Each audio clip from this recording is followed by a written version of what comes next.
Hello guys, dito nga pala ipapakita ko kung paano ko isinuot sa anak ko yung costume niya na ginawa ko lang kagabi. At ayan, yung costume niya ay DIY lang naman yan.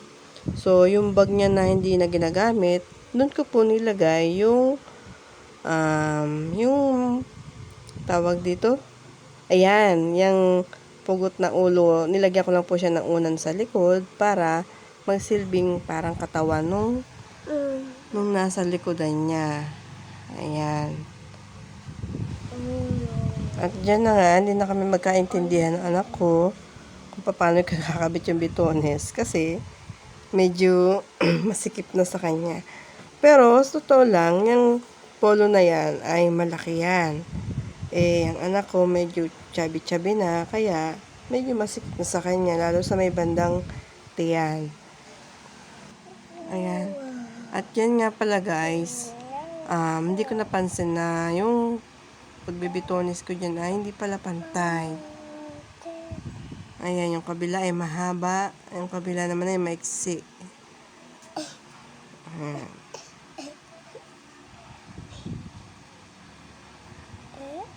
Medyo mahirap nga lang ibitonis gawa nung kamay na nakadikit dun sa polo. Dinikit ko na para ayan, nalaglag na siya.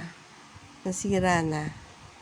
Kasi tinanggal ko yung inayos ko pala, pinantay ko na. Pagpantay ko, bigla nalaglag na yung kamay ng isa. Pero madali lang naman siyang ikabit. Iguglugan lang naman siya.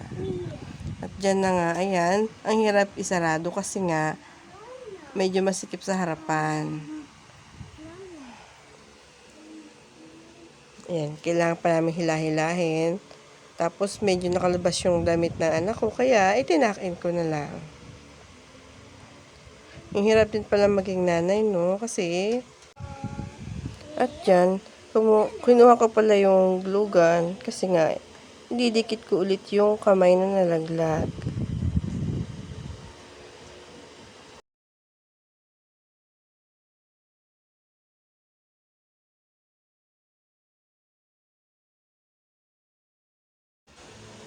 At sa part na yan, ayan, kawawa naman yung anak ko, may sipon pa.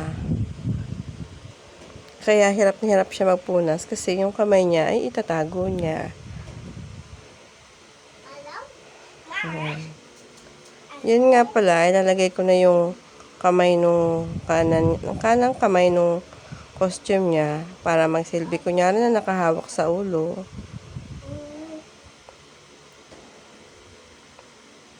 Ayan, todo hila kami kasi yung polo umuurong. Sobrang laki na siya na anak ko. Taba na kasi eh. Yan. Ginawa ko na lang siya na parang headband. Doon ko dinikit yung kamay. Ayan.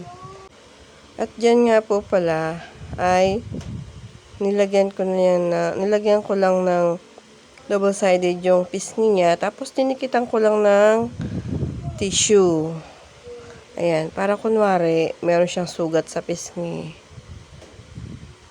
Tapos yan. Nilagyan ko na ng kulay na red para dugo-dugo.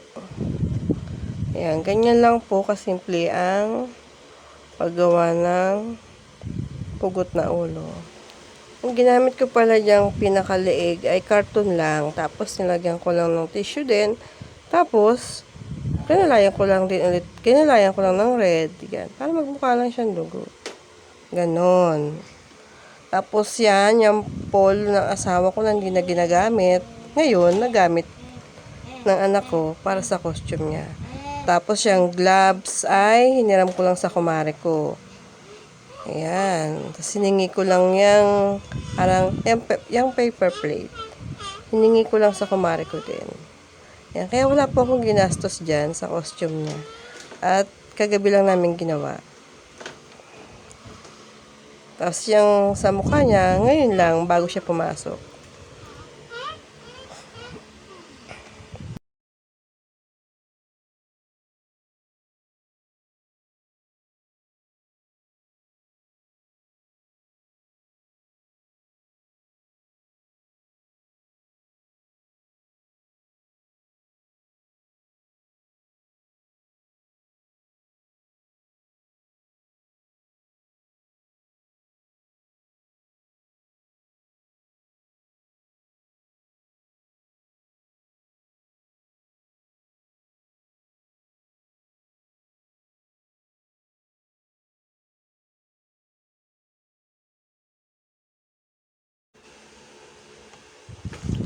At ayan nga, todo po na sa anak ko kasi natulo yung sipon niya.